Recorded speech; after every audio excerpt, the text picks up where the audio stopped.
Welcome back to Streamline Investigations, people. And this is by The Advertiser. And this short video is an area newly laid concrete has formed part of the police search for the missing 4-year-old Gus Lamont in remote South Australia, almost 5 months on from his disappearance. Helicopters dropped police at specific locations, including mine shafts, and 4 cadaver dogs scoured the property.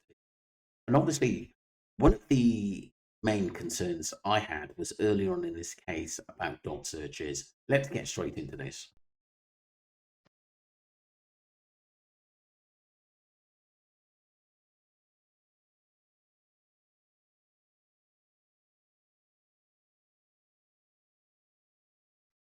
So this says the renewed search for 4-year-old Gus Lamont has focused on neighbouring property about 30 km from his family homestead.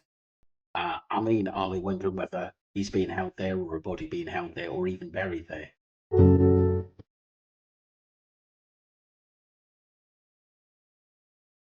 Detectives searched the sea station, water tank, an outhouse standing along the freshly laid cement.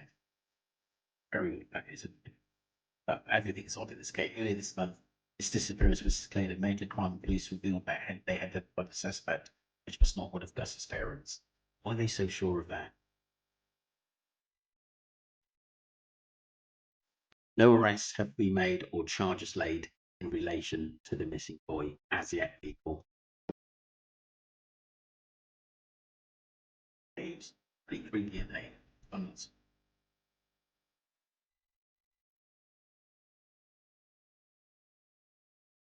So that was that video. So, I'm not denying the South Australian police are trying, but still, you've got to wonder about the cadaver dogs not called in earlier, also known as remain detection.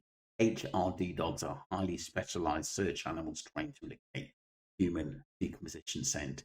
In missing persons cases, they're often the last resort or critical tool for providing closure to families when a search for survivors shifts to recovery operation.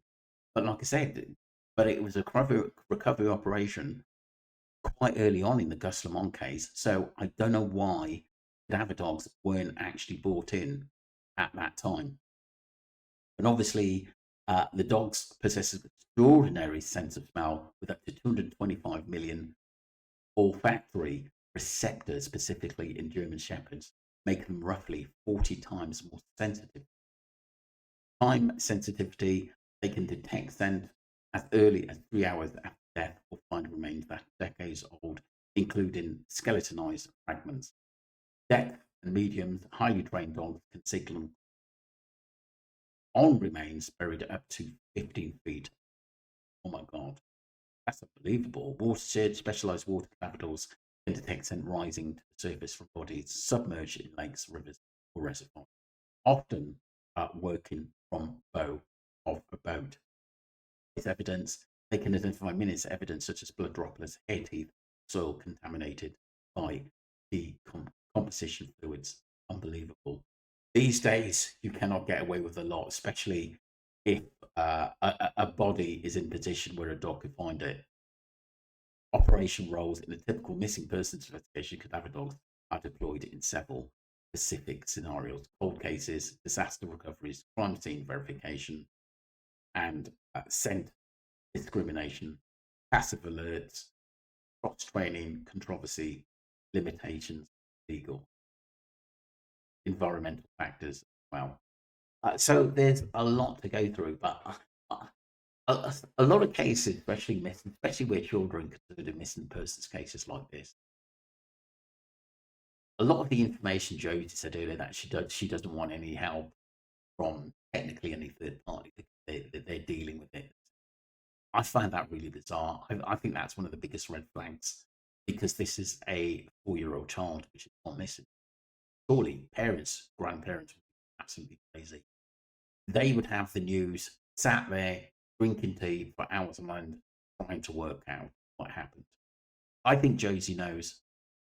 I think there's a possibility that Jessica knows as well. Shannon definitely knows.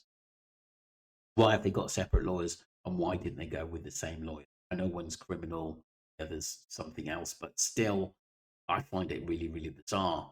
Because if you didn't have anything to hide, you would answer all the questions. They failed to do that. They failed, and they've stopped talking, liaising with the police, and that is a massive red flag over a 4-year-old boy which has gone missing. If they loved him so much, they would be talking to the news 24/7, which we haven't really, really seen that ever. To be honest with you, yes, we've had statements through the police or through third parties. That even makes it bizarre now, more than ever, 6 months on. Let me know your thoughts, people, because like I said, that was one of my big questions in why a cadaver dog didn't go into the property very, very early, considering the obviously AI information said it's kind of crucial. Maybe later on in the case, but I think in this case, considering that the police said it's a recovery mission, what made them say that? Pretty bizarre. And why didn't they get a cadaver dog straight in if they thought that? Let me know your thoughts, people. Get to subscribe to Streamline Investigations. Appreciate you all. Thank you.